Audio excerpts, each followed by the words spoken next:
तुमने जो भी प्रोड्यूस किया है उसकी जितनी भी वैल्यू है, ठीक है, तो 100 इज इक्वल्स टू 100 हो गया, यानी कि क्या हो गया हमारा aggregate supply is equals to, और ये जो पॉजिटिव वाली सेविंग्स है इनको हम क्या बोलेंगे, सेविंग्स। एएस कर्व में क्या हो जाएगा, बस ये एक ऐसी स्ट्रेट लाइन आ जाएगी। Good morning student, so today we are going to start that what is aggregate supply, ठीक है। एग्रीगेट सप्लाई का शॉर्ट फॉर्म क्या हो जाएगा, एएस, ठीक है। जैसे एग्रीगेट डिमांड का शॉर्ट फॉर्म था ना एडी, वैसे एग्रीगेट सप्लाई का शॉर्ट फॉर्म हो जाएगा एएस, ठीक है। तो अब aggregate supply refers to money value of final goods and services that all the producers are willing to supply in an economy in a given time period, ठीक है। जैसे एग्रीगेट डिमांड था ना, वहाँ पे क्या था कि जो कंज्यूमर्स थे वो कितना विलिंग कर रहे हैं, कितनी उनकी इच्छा है एक्सपेंडिचर करने की, ठीक है, कंजम्पशन करने की। ऐसे ही यहाँ पे है कि प्रोड्यूसर्स जो हैं वो कितना विलिंग कर रहे हैं, उनकी कितनी इच्छा है सप्लाई करने की मार्केट में, ठीक है। एग्रीगेट सप्लाई है तो यानी कि प्रोड्यूसर्स कितना चाहते हैं सप्लाई करना, ठीक है, और उसकी कि प्रोड्यूसर्स कितना सप्लाई करना चाहते हैं उसकी मनी वैल्यू, किसकी मनी वैल्यू, जितने भी फाइनल गुड्स एंड सर्विसेज हैं उनकी मनी वैल्यू की एक इकोनॉमी में एक गिवन टाइम पीरियड में जो है प्रोड्यूसर्स कितना सप्लाई करना चाहते हैं मार्केट में अपने गुड्स एंड सर्विसेज को, ठीक है। एग्रीगेट डिमांड में क्या था कि कंज्यूमर्स की, गवर्नमेंट की और जितने भी अपने फोर सेक्टर्स थे, ठीक है, कौन कौन से, कंज्यूमर्स, फर्म्स, गवर्नमेंट और रेस्ट ऑफ द वर्ल्ड, वो उनकी कितनी डिमांड है, ठीक है। यहाँ पे क्या है कि प्रोड्यूसर्स की कितनी इच्छा है सप्लाई करने की, और वहाँ पे क्या था कंज्यूमर्स की कितनी इच्छा है एक्सपेंडिचर करने की, यानी उतनी उनकी डिमांड कितनी है, ठीक है। दूसरा क्या बोल सकते हैं हम कि total quantity of goods and services produced by all the producers, ठीक है। हम एग्रीगेट सप्लाई को ऐसे भी बोल सकते हैं कि जितनी क्वांटिटी, टोटल क्वांटिटी जो है प्रोड्यूसर्स ने प्रोड्यूस करी है वो पूरी ही तो सप्लाई करेंगे, राइट। तो हम वो भी बोल सकते हैं कि जितनी क्वांटिटी प्रोड्यूसर्स ने प्रोड्यूस करी है वो क्या हो जाएगी हमारी एग्रीगेट सप्लाई, ठीक है। अब यहाँ पे भी वही है कि प्लान्ड एग्रीगेट आउटपुट की बात हो रही है, ठीक है। सप्लाई कितना करेंगे तो कितना आउटपुट देंगे, ठीक है। आउटपुट यानी कि जितने भी गुड्स एंड सर्विसेज प्रोड्यूसर्स जो हैं वो सप्लाई करेंगे, ठीक है। और जो इनपुट्स होते हैं वो क्या क्या होते हैं, हमारे रॉ मटेरियल, ठीक है, इंटरमीडिएट गुड्स, ये सब होते हैं, राइट। और आउटपुट जो भी हम सेल करेंगे, राइट। तो ये भी क्या होता है, प्लान्ड होता है, ठीक है। जैसे एग्रीगेट डिमांड में था ना कि जो कंज्यूमर्स है वो कितना प्लान कर रहे हैं एक्सपेंडिचर करने का, वैसे ही यहाँ पे एग्रीगेट सप्लाई भी वही है कि कितना प्लान कर रहे हैं जो प्रोड्यूसर्स हैं, कि कितना प्लान कर रहे हैं आउटपुट देने का, ठीक है। अब जो एग्रीगेट सप्लाई है वो डायरेक्टली प्रोपोर्शनल है किससे, प्रोड्यूसर्स आउटपुट से, यानी कि जितना ज़्यादा प्रोड्यूसर का आउटपुट होगा, यानी जितना ज़्यादा उसने गुड्स एंड सर्विसेज प्रोड्यूस किए होंगे उतना ही ज़्यादा क्या होगा एग्रीगेट सप्लाई, ठीक है। जितना ज़्यादा प्रोड्यूस करेंगे उतना ही ज़्यादा तो मार्केट में दे पाएंगे प्रोड्यूसर्स, राइट। और जितना कम प्रोड्यूस कर पाएंगे उतना ही कम मार्केट में दे पाएंगे, राइट। तो ये डायरेक्टली प्रोपोर्शनल है कि अगर एक बढ़ेगा तो दूसरा भी बढ़ेगा, एक कम होएगा तो दूसरा भी कम होएगा। अब एक और इसमें आता है कि aggregate supply is equals to national income, ठीक है, कि एग्रीगेट सप्लाई जो है ना वो किसके बराबर है, हमारी नेशनल इनकम के बराबर है, ठीक है। जैसे एग्रीगेट डिमांड हमने देखा था तो वो क्या था, नेशनल एक्सपेंडिचर, ठीक है, कि लोग कितना एक्सपेंडिचर करना चाहते हैं उसके इक्वल था, राइट। हमारे एक्सपेंडिचर मेथड की बहुत सारी चीज़ें उसमें थी, है ना। हम गवर्नमेंट का एक्सपेंडिचर कैलकुलेट करते हैं, फर्म्स का expenditure, rest of the world का एक्सपेंडिचर और कंज्यूमर्स या फिर हाउस होल्ड्स का एक्सपेंडिचर वहाँ पे कैलकुलेट करते हैं। यहाँ पे हम क्या देख रहे हैं, नेशनल इनकम देखेंगे, यानी कि लोगों की इनकम कितनी है वो देखेंगे। तो इसमें है कि as producers make payments to the factors of production for their services, ठीक है। तो प्रोड्यूसर्स क्या करते हैं कि हमने एग्रीगेट सप्लाई को नेशनल इनकम के बराबर क्यों किया, क्योंकि जो प्रोड्यूसर्स हैं वो क्या कर रहे हैं, पेमेंट ही तो दे रहे हैं ना, किसको, फैक्टर्स ऑफ प्रोडक्शन को। और फैक्टर्स ऑफ प्रोडक्शन को पेमेंट क्यों दे रहे हैं, क्योंकि उन्होंने सर्विसेज प्रोवाइड करी है ना।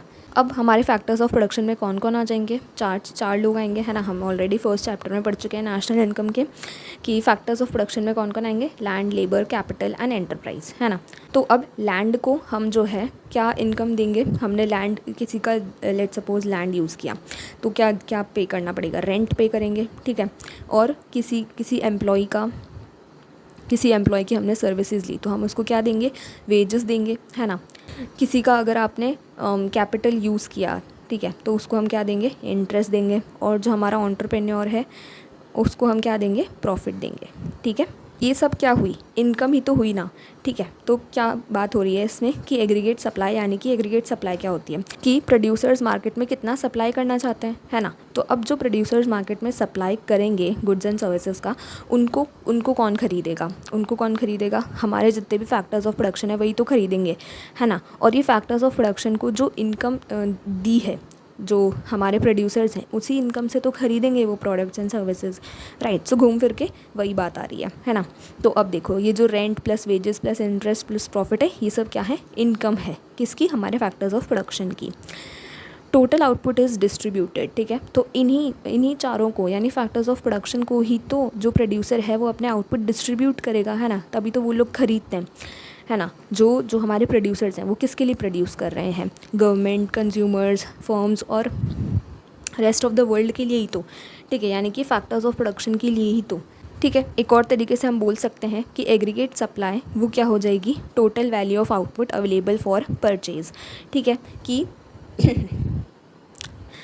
कि जो हमारे जो प्रोड्यूसर्स हैं उन्होंने क्या किया कि आउटपुट जो है मार्केट में सप्लाई कर दिया, और अब उसी को ही तो परचेज़ करेंगे फैक्टर्स ऑफ प्रोडक्शन, राइट, ठीक है। तो एग्रीगेट सप्लाई को हम और क्या बोल सकते हैं कि the value of what is produce, ठीक है, कि तुमने जो भी प्रोड्यूस किया है उसकी जितनी भी वैल्यू है वो क्या है, एग्रीगेट सप्लाई है ना। और aggregate supply is equals to national income. तो नेशनल इनकम क्या हो गई कि total income generated from that production, ठीक है। ये जो तुमने प्रोडक्शन किया है इससे तुमने टोटल इनकम कितनी जनरेट करी है वो क्या हो जाएगी, नेशनल इनकम, ठीक है। और उसी इनकम से ही तो जो हमारे फैक्टर्स ऑफ प्रोडक्शन है वो क्या करेंगे, गुड्स एंड सर्विसेज को बाय करेंगे, ठीक है। अगर जैसे मैं डायग्राम से समझाऊँ तो देखो, ये कौन है, हमारे प्रोड्यूसर्स हैं, ठीक है, और ये यहाँ पे आ गया हमारे फैक्टर्स ऑफ प्रोडक्शन, ठीक है। अब जो फैक्टर्स ऑफ प्रोडक्शन है वो ही तो सप्लाई करते हैं सारी सर्विसेज, ठीक है। जितनी भी सर्विसेज हैं वो कौन सप्लाई करते हैं, फैक्टर्स ऑफ प्रोडक्शन। ये हम जो है नेशनल इनकम के फर्स्ट चैप्टर में ऑलरेडी पढ़ चुके हैं। तो अब जो प्रोड्यूसर्स हैं जो कि गुड्स एंड सर्विसेज को प्रोड्यूस करेंगे वो क्या करेंगे, फैक्टर्स ऑफ प्रोडक्शन की क्या लेंगे, सर्विसेज लेंगे, है ना। हमने सर्कुलर फ्लो ऑफ इनकम में पढ़ा हुआ है ये, है ना। अब जो प्रोड्यूसर्स हैं वो इसके बदले में फैक्टर्स ऑफ प्रोडक्शन को क्या देंगे, सर्विसेज के बदले क्या देंगे, इनकम देंगे, ठीक है, इनकम देंगे। और क्या कर देंगे, जो भी उन्होंने प्रोड्यूस किया है उसको क्या कर देंगे, मार्केट में पहुंचाना शुरू कर देंगे, ठीक है, सप्लाई करेंगे। तो अब जो भी गुड्स एंड सर्विसेज प्रोड्यूसर्स ने मार्केट में सप्लाई कर दिए, ठीक है, गुड्स एंड सर्विसेज का, ये गुड्स एंड सर्विसेज हैं, इनको सप्लाई कर दिया, ठीक है। तो अब जो फैक्टर्स ऑफ प्रोडक्शन के पास जो भी इनकम आई उसी से ही तो खरीदेंगे, तो वो जो पैसे हैं वो वापस से प्रोड्यूसर्स के पास चल जाएगी, ठीक है। तो इसीलिए ये ऐसे प्रोसेस चलता रहेगा, इसीलिए हमने क्या बोला है कि aggregate supply is equals to national income, okay, ठीक है। अगर एग्जाम्पल से समझें कि प्रोड्यूसर्स ने जो है 100 रुपये की जो फैक्टर्स ऑफ प्रोडक्शन की जो इनकम थी वो थी 100 रुपये, ठीक है। 100 रुपये जो है दिए as a income factors of production को, ठीक है। और जो गुड्स एंड सर्विसेज हैं उनकी वैल्यू भी कितनी है, 100 रुपये है, ठीक है। अब फैक्टर्स ऑफ प्रोडक्शन ने गुड्स एंड सर्विसेज को परचेज़ कर लिया और 100 रुपये वापस से उसको दे दिए, ठीक है, प्रोड्यूसर को। तो प्रोड्यूसर का क्या हुआ कि जो वैल्यू थी जो उसने प्रोड्यूस करी थी उसकी वैल्यू कितनी थी, 100, है ना। और जो टोटल इनकम उसने जनरेट करी उस प्रोडक्शन से वो भी कितनी हो गई, 100, ठीक है। तो 100 इज इक्वल्स टू 100 हो गया, यानी कि क्या हो गया, हमारा aggregate supply is equals to national income हो गया, राइट। अब हम आ जाते हैं कंपोनेंट्स ऑफ एग्रीगेट सप्लाई की। एग्रीगेट सप्लाई में हम क्या क्या इंक्लूड करेंगे, ठीक है, उसका फॉर्मूला क्या होता है। तो एग्रीगेट सप्लाई को हम क्या बोलते हैं, is equals to national income. National income क्या हो गई, वाई, ठीक है। अब यहाँ पे जब भी वाई आएगा ना आगे की वीडियोज़ में, वहाँ पे आप क्या समझ जाना कि वहाँ पे क्या लिखा हुआ है, इनकम या फिर नेशनल इनकम, ठीक है। चलो, तो aggregate supply is equals to consumption plus savings, ठीक है। अब जो भी इनकम है, जो भी प्रोड्यूसर्स की या फिर जो कंज्यूमर्स की, हाउस होल्ड्स की, गवर्नमेंट की इनकम हो रही है उससे वो लोग क्या करेंगे, दो ही तो काम करेंगे, पहला कंजम्पशन करेंगे और दूसरा सेविंग्स करेंगे, राइट। तो सी मतलब क्या हो गया, कंजम्पशन, एस मतलब क्या हो गया, सेविंग्स। तो एग्रीगेट सप्लाई का फॉर्मूला क्या हो गया, C plus S, consumption plus savings. अब हम देखते हैं aggregate supply schedule, AS schedule, ठीक है। इसमें क्या क्या आ जाएगा, इनकम, कंजम्पशन, सेविंग्स और हमारा एएस यानी C+S। तो C+S कर देंगे तो एग्रीगेट सप्लाई आ जाएगा। ठीक है, अब यहाँ पे इनकम सबसे पहले कितनी है 0, फिर उसके बाद 100 हो गई, यानी 100 का डिफरेंस आ रहा है, 100 200 300 400 500 ऐसे। कंजम्पशन पहले हम 40 कर रहे थे, फिर उसके बाद 120 200, तो कितने का गैप हो रहा है 80 का गैप हो रहा है। ठीक है, और हाँ देखो अब क्या हो रहा है कि इनकम कितनी है 0, तब भी हम क्या कर रहे हैं कंजम्पशन कर रहे हैं। तो हमने एग्रीगेट डिमांड में पढ़ लिया था कि ये जो कंजम्पशन है 40, इसको हम क्या बोलेंगे C बार, और क्या हो जाएगा ये ऑटोनॉमस कंजम्पशन। ठीक है, कि हमारी इनकम नहीं हो रही है तब भी हम क्या कर रहे हैं ऑटोनॉमस कंजम्पशन तो होगा ही सही, इंसान भूखा तो रहेगा नहीं, कुछ ना कुछ तो खाएगा ही सही सर्वाइवल करने के लिए। ठीक है, और ऑटोनॉमस कंजम्पशन कोई इंसान कैसे करेगा, इन 3 तरीक़ों से करेगा कि पहला वो उसके पास जो पुरानी सेविंग्स होगी उससे वो काम चलाएगा, दूसरा वो क्या करेगा किसी से बोरो करेगा मनी, और तीसरा उसके पास जो भी एसेट्स होंगे उनको वो क्या कर देगा सेल कर देगा। ठीक है, तो तब वो ऑटोनॉमस कंजम्पशन कर पाएगा क्योंकि इनकम तो हो नहीं रही है ना। अब यहाँ पे क्या हो गया सेविंग्स वो कितनी कर पाएगा -40, क्यों, क्योंकि सारा का सारा जो है वो कंजम्पशन ही में ही तो यूज़ हो जाएगा, सेविंग्स तो वो कर ही नहीं पाएगा, तो -40 कर देंगे तो एग्रीगेट सप्लाई कितना आ जाएगा 0 आ जाएगा। ठीक है, अब सेविंग्स भी ऐसे ही चलेंगे। ठीक है, 20 के डिफरेंस से -40 फिर -20 फिर 0 फिर 20 40 60। ठीक है, ये जो माइनस वाली सेविंग्स है इसको हम क्या बोलेंगे डिस सेविंग्स। ठीक है, डिस सेविंग्स, और ये जो पॉजिटिव वाली सेविंग्स है इनको हम क्या बोलेंगे सेविंग्स, या फिर कई बार क्या बोलते हैं पॉजिटिव सेविंग्स भी बोलते हैं। ठीक है, अब देखो इस टेबल से ही हम बहुत सारी चीज़ें बता सकते हैं। ठीक है, मैं तुम लोगों को ऐसे ही बता रही हूँ, तुम लोग लिखना वहाँ पे एग्जाम में। ठीक है, कि from table we can draw all these observations. ठीक है, कि जैसे जैसे पहला क्या लिखना है, जैसे जैसे इनकम बढ़ रही है वैसे वैसे कंजम्पशन भी बढ़ रहा है और सेविंग्स भी बढ़ रही है। ठीक है, दूसरा क्या लिखना है वही कि ऑटोनॉमस कंजम्पशन हो रहा है एंड उस टाइम पे हमारी क्या हो रही है डिस सेविंग्स हो रही है। कब तक हो रही है डिस सेविंग्स, जब तक हमारी जो इनकम है वो कंजम्पशन के इक्वल नहीं हो जाती। और तीसरा क्या लिखना है कि जब इनकम कंजम्पशन के बराबर हो गई तब हमने 0 सेविंग्स करी है। ठीक है, क्योंकि अगर तुमने पूरी इनकम जो है कंज्यूम कर दी, ठीक है 200 रुपये तुम्हें मिले और तुमने 200 रुपये की ही टॉफ़ी खा ली, तो फिर तुम्हारे पास सेव करने के लिए तो कुछ बचा ही नहीं है ना, 0 रुपीज़ बचे। ठीक है, और क्या लिखना है 4th पॉइंट कि AS is equals to C+S। ठीक है, और फिर ये टेबल में ऐसे बता देना, फर्स्ट में क्या हो जाएगा 40, फिर प्लस माइनस 40 करेंगे तो प्लस माइनस कैंसिल आउट हो जाएंगे तो 0 आ जाएगा, है ना। और क्या बताना है कि जैसे ही इनकम जो है कंजम्पशन के बराबर हो जाएगी उसके बाद अगर इनकम बढ़ी यानी 200 से 300 हुई तब हम क्या करेंगे कंजम्पशन थोड़ा कम करेंगे और फिर सेव करना स्टार्ट कर देंगे। ठीक है, फिर हमारी क्या होएगी पॉजिटिव सेविंग्स होएगी। और यहीं पे नीचे देख लो एग्रीगेट सप्लाई का कर्व। ठीक है, AS कर्व में क्या हो जाएगा बस ये एक ऐसी स्ट्रेट लाइन आ जाएगी, वो भी किसकी Y और AS की। ठीक है, C+S। तो ये जो लाइन है ये किसको बता रही है इनकम और एग्रीगेट सप्लाई एक ही बात है ना, C+S। तो इधर हमने क्या बनाया एग्रीगेट सप्लाई है ना 0 100 टेबल में से ही देख लो। ठीक है, एग्रीगेट सप्लाई और इनकम जो है वो बराबर है, तुम्हें दिख रहा होगा है ना। तो 6th कंक्लूजन हमें ये लिखना है कि इनकम जो है वो एग्रीगेट सप्लाई के बराबर है ना। देखो 0 100 200 ये बराबर है ना। क्योंकि देखो अब ये बराबर क्यों आए, क्योंकि जो इनकम है उसी में से ही तो हम कंजम्पशन और सेविंग्स करेंगे है ना, और कंजम्पशन और सेविंग को जब हम प्लस कर रहे हैं तभी तो एग्रीगेट सप्लाई आ रहा है। तो कुल मिला के एग्रीगेट सप्लाई जो है इनकम के इक्वल हो गई, हमें यहाँ से भी पता चल गया है ना। और एक्स एक्सिस पे हम क्या लिख देंगे इनकम बना देंगे है ना, 100 200 300 400 500 same as it is. Aggregate supply is equals to national income है क्योंकि, तो इधर इनकम आ जाएगा इधर एग्रीगेट सप्लाई आ जाएगा, वही इन रुपीज़ करोड़।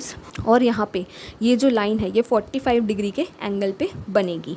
ठीक है, ये जो हमारी जो इनकम की या फिर एग्रीगेट सप्लाई की लाइन है। और अगर जैसे तुम इस पॉइंट पे देखोगे तो 300 और 300, ठीक है, तो ये पॉइंट एग्जैक्ट सही है। यहाँ पे देखोगे तो 200 और 200, यानी कि क्या हो रहा है कि जो इनकम है वो किसकी इक्वल है एग्रीगेट सप्लाई की इक्वल है, हम कर्व से भी बता सकते हैं। ठीक है, और जैसे जैसे इनकम बढ़ रही है उसी बराबर में, यानी कि इनकम 100 बढ़ रही है तो एग्रीगेट सप्लाई भी 100 बढ़ रहा है। इनकम अगर 500 हो रही है तो एग्रीगेट सप्लाई भी 500 हो रहा है। ठीक है, ऐसे हमें बताना है कर्व के बारे में ऑब्जर्वेशंस में या फिर इम्पोर्टेंट पॉइंट्स में। और यहाँ पे मैंने मेन 2 पॉइंट्स लिख दिए हैं। वो क्या है कि 45 degree line which represents AS यानी aggregate supply has been drawn from the origin. ठीक है, ये कहाँ से बनेगी याद रखना, ओरिजिन से बनेगी। जो हमारा एग्रीगेट डिमांड का कर्व था वो कहाँ से बन रहा था, थोड़ा सा ऊपर से बन रहा था, क्योंकि वहाँ पे हम क्या कर रहे थे, ऑटोनॉमस कंजम्पशन कर रहे थे। ठीक है, चलो, और at every point on this 45 line is y is equals to C plus S. यही हमें बताना है कि हर एक पॉइंट पे, यानी अगर हम 200 वाले पॉइंट पे बात करें तो यहाँ पे क्या हो जाएगा, y is equals to C plus S यानी कंजम्पशन प्लस सेविंग्स। तो अगर हम देखें कि 200 वाले पे कंजम्पशन प्लस सेविंग्स कितनी है तो वो 200 हो जाएगी, है ना। ठीक है, अब क्वेश्चन आ सकता है कि जो एग्रीगेट सप्लाई वाला कर्व है वो ज़ीरो से क्यों स्टार्ट हो रहा है, जबकि इसमें भी तो यहाँ पे हमारा ऑटोनॉमस कंजम्पशन हो रहा है ना। तो इसीलिए, क्योंकि जो हमारा एग्रीगेट डिमांड था, ठीक है, जो एग्रीगेट डिमांड था वो क्या था, C प्लस आई था, कंजम्पशन प्लस इन्वेस्टमेंट था, है ना। तो और यहाँ पे क्या है, AS है, यानी कि कंजम्पशन प्लस सेविंग्स। यहाँ पे हम सेव कर रहे हैं, बचा रहे हैं, और यहाँ पे हम इन्वेस्ट कर रहे थे। ठीक है, ठीक है, और यहाँ पे क्या है, income is equals to aggregate supply है, लेकिन वहाँ पे एग्रीगेट डिमांड जो था वो किसके इक्वल था, C प्लस आई के इक्वल था, है ना। ओके, तो इस तरीके से आपको इंपॉर्टेंट पॉइंट्स भी खुद ही लिखने हैं और एग्जैक्टली सेम ही है। ठीक है, आप लोगों को बस क्या एग्जैक्टली सेम है, एग्रीगेट डिमांड जैसे ही है। ठीक है, बस डिफरेंस क्या है कि ये ओरिजिन से स्टार्ट हो रहा है और एग्रीगेट डिमांड थोड़ा ऊपर से स्टार्ट हो रहा था। ठीक है, अबव द ओरिजिन से स्टार्ट हो रहा था। मिलते हैं नेक्स्ट वीडियो में। Thank you.